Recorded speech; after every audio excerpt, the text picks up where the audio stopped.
Good morning बच्चों, मैं doctor Lakshmi Tiwari, Hindi विभाग, मड़वारी कॉलेज, रांची। बच्चों, मैं आज आप लोगों को हिंदी बी पढ़ाऊंगी। आप लोगों को क्लास 12th में पढ़ना है कोर हिंदी, कोर ए और कोर बी। बहुत सारे बच्चे कोर बी भी पढ़ते हैं। तो कोर बी, जिसको कि हम लोग बोलते हैं नन हिंदी, 50 मार्क्स का पढ़ना होता है, 50 नंबर का रहता है।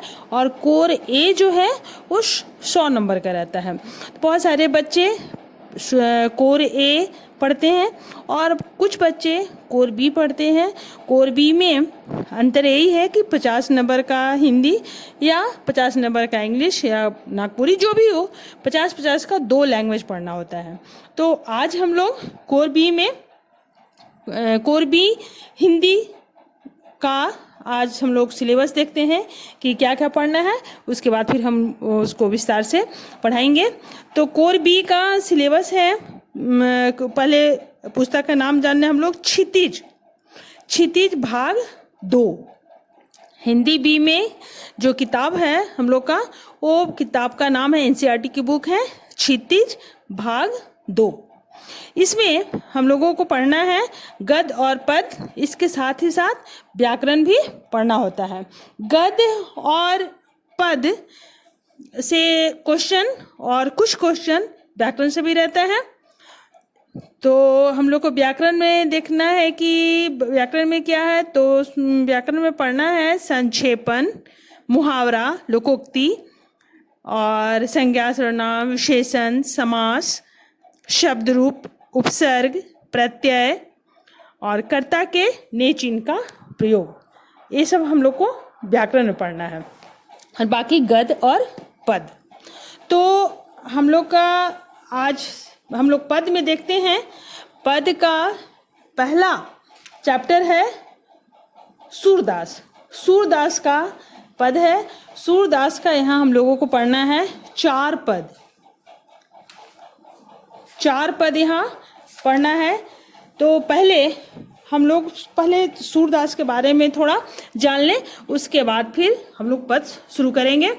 तो बच्चे, आप लोग पहले से आप लोग को पता होगा कि सूरदास जन्मांध थे, यानी जन्म से वो अंधे थे। इनका जन्म सन 1478 में हुआ था, ऐसा माना जाता है। एक मान्यता के अनुसार उनका जन्म मथुरा के निकट रुनकता या रेणुका क्षेत्र में हुआ, जबकि दूसरी मान्यता के अनुसार उनका जन्म स्थान दिल्ली के पास सिही माना जाता है। यानी उनका जन्म का स्थान का कोई वैसा प्रमाणित जगह नहीं है, ऐसा माना गया है। तो पहला मान्यता के अनुसार मथुरा के निकट रुनकता में या रेणुका क्षेत्र में, और दूसरी मान्यता के अनुसार उनका जन्म स्थान दिल्ली के पास सिही माना जाता है। महाप्रभु वल्लभाचार्य के शिष्य सूरदास अष्टछाप के कवियों में सर्वाधिक प्रसिद्ध हैं। वे मथुरा और वृंदावन के बीच गौ घाट पर रहते थे और श्रीनाथ जी के मंदिर में भजन कीर्तन करते थे। और उनका मृत्यु सन 1583 में पारसौली में हुआ। उनकी बहुत सारी रचनाएं भी हैं। बहुत सारी रचनाएं अभी हम लोगों को नहीं पढ़ना है, अभी क्लास 12th में हम लोग आगे पढ़ेंगे। अभी जो पढ़ना है उसमें देखते हैं कि उनकी तीन जो ग्रंथ हैं बहुत ही प्रसिद्ध है, सूरसागर, साहित्य लहरी और सूर सरावली में सूरसागर ही सबसे अधिक लोकप्रिय हुआ है। खेती और पशुपालन वाले भारतीय समाज का दैनिक अंतरंग चित्र और मनुष्य की स्वाभाविक वृत्तियों का चित्रण सूरदास की कविता में मिलता है। सूरदास वात्सल्य और श्रृंगार के श्रेष्ठ कवि माने जाते हैं।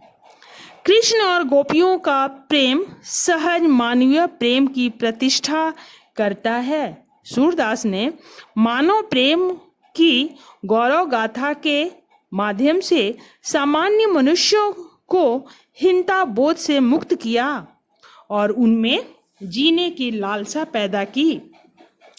सूरदास की कविता में ब्रज भाषा का निखरा हुआ रूप है, वह चली आ रही है अभी तक, लोकगीतों की परंपरा की ही श्रेष्ठ कड़ी है। यहाँ सूर सागर के भ्रमर गीत से 4 पद लिया गया है और यही 4 पद हम लोगों को पढ़ना है। कृष्ण ने मथुरा जाने के बाद स्वयं न लौटकर उद्धव के जरिए गोपियों के पास संदेश भेजा था। उद्धव ने निर्गुण ब्रह्मा एवं योग का उपदेश देकर गोपियों की विरह वेदना को शांत करने का प्रयास किया। गोपियां ज्ञान मार्ग की बजाय प्रेम मार्ग को पसंद करती थीं। इस कारण उन्हें उद्धव का शुष्क संदेश पसंद नहीं आया।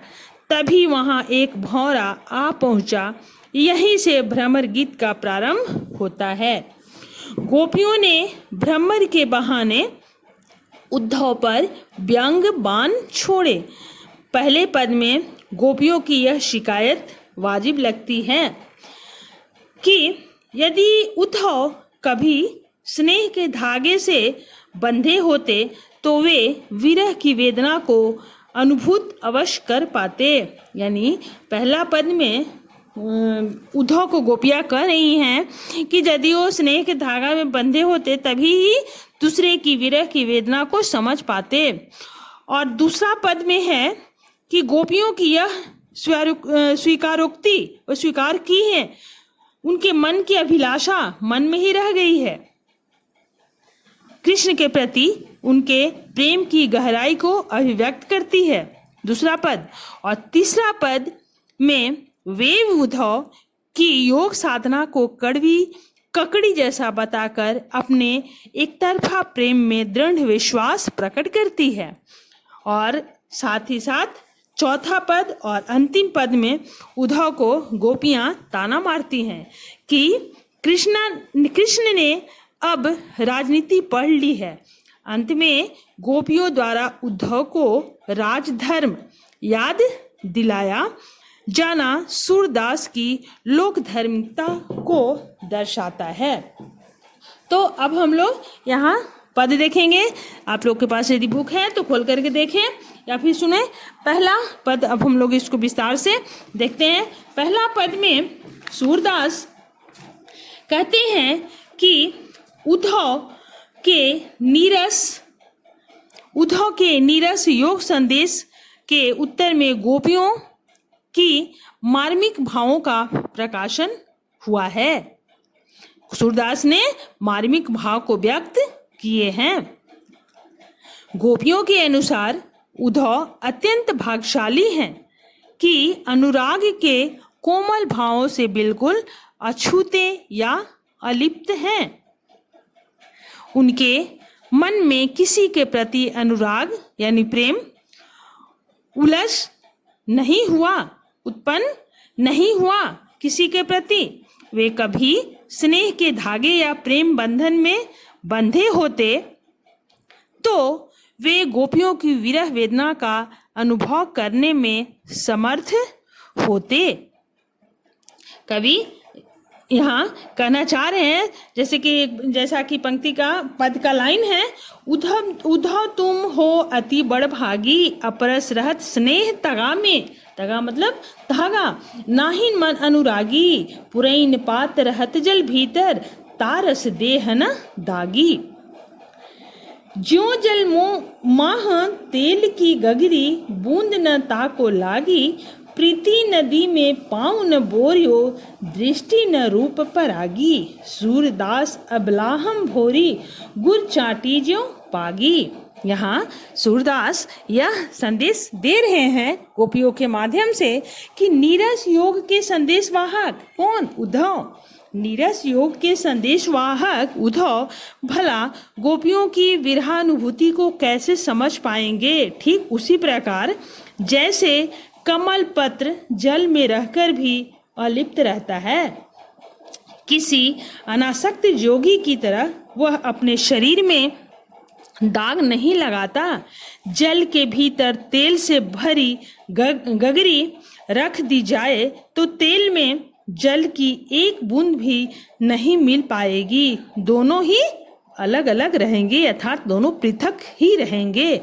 उद्धव जैसे अनासक्त पुरुष भी प्रेम रूपी नदी में कभी लीन नहीं हो पाए, न ही उनकी दृष्टि रूप सौंदर्य में अनुरक्त हुई। किंतु गोपियों की स्थिति इस विरक्त योगी से बिल्कुल भिन्न है। वे तो कृष्ण के रूप सौंदर्य पर मुग्ध तथा उनके प्रेम रस में लीन हैं। गोरली अबला स्त्रियां, भोली अबला गोपियां कृष्ण प्रेम में उसी प्रकार लिप्त हैं जिस प्रकार चींटी गुड़ में लिपट जाती है। यहाँ पूरे पद में गोपियां उद्धव के व्यवहार की तुलना के लिए कई उपयुक्त उपमान प्रस्तुत करती हैं, यानी कई उपमान देती हैं। अपनी उक्ति के समर्थन में वे जल में अलिप्त रहने वाले कमल पत्र एवं तेल की गागर का भी उदाहरण देती हैं। ऐसे अंशों में उदाहरण अलंकार का सार्थक प्रयोग हुआ है। अंतिम पंक्ति में सूरदास अबला हम भोरी गुड़ चीटी जो पागी, इस पंक्ति में गोपियां कृष्ण के प्रति अपनी अनुरक्ति का प्रकाशन गुड़ में लिपटी चीटियों से करती हैं। यहाँ भी उदाहरण अलंकार है। स्नेह तगा यानी प्रेम की धागा तथा प्रीति नदी में क्रमशः स्नेह में धागे तथा प्रेम में नदी का आरोप होने से यहाँ रूपक अलंकार है, यानी रूपक अलंकार का प्रयोग किया गया है। अब हम लोग दूसरा पद देखते हैं। दूसरा पद की पंक्तियां हैं, मन की मांझ रही, मन की मांझ रही, कहिए जाई कौन पे उद्धव नाही परत कहीं डैश डैश डैश। लास्ट पंक्तियां हैं, सूरदास अब धीर धरही, क्यों मर्यादा न लही। तो पद की पंक्तियां को देखें। यहाँ सूरदास कहते हैं उद्धव द्वारा भेजे गए श्री कृष्ण के योग संदेश को सुनकर गोपियां अत्यंत व्यथित होती हैं। यानी सूरदास कहते हैं कि हाँ, जो कृष्ण के द्वारा संदेश भेजा गया है, किसके द्वारा? उद्धव के द्वारा, यह संदेश को सुनकर के गोपियां बहुत ही दुखी होती हैं। प्रस्तुत पद में उनके मन की निराशा एवं वेदना को मर्मस्पर्शी अभिव्यक्ति मिली है।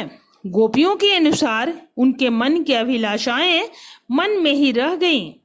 किसके निकट जाकर वे मन में छिपी आकांक्षाओं एवं व्यथा का प्रकाशन करें, इसे गोपियां समझ नहीं पाती।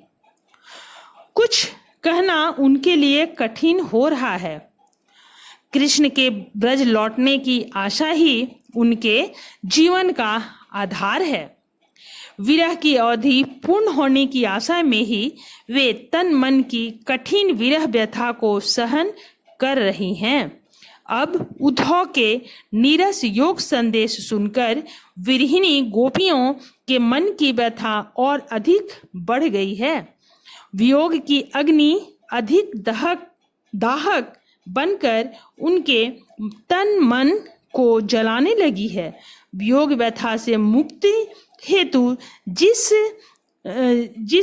जिधर सहायता की पुकार लगाना चाहती थीं, अपनी रक्षा हेतु याचना करना चाहती थीं, उधर से तो योग की प्रबल धारा बहती हुई उन्हें जलमग्न करने को प्रस्तुत है। ऐसी स्थिति में अबला गोपियों की रक्षा कैसे संभव है? विरहिणी गोपियां किस प्रकार धैर्य धारण करें? श्री कृष्ण के प्रेम में उन्होंने कुल मर्यादा का त्याग किया, परिवार की प्रतिष्ठा की भी चिंता नहीं की। अब वही कृष्ण योग के संदेशों द्वारा उनके विरह को और बढ़ा रहे हैं। तो आज यही हम लोग समाप्त करते हैं, फिर अगले क्लासेस में। धन्यवाद।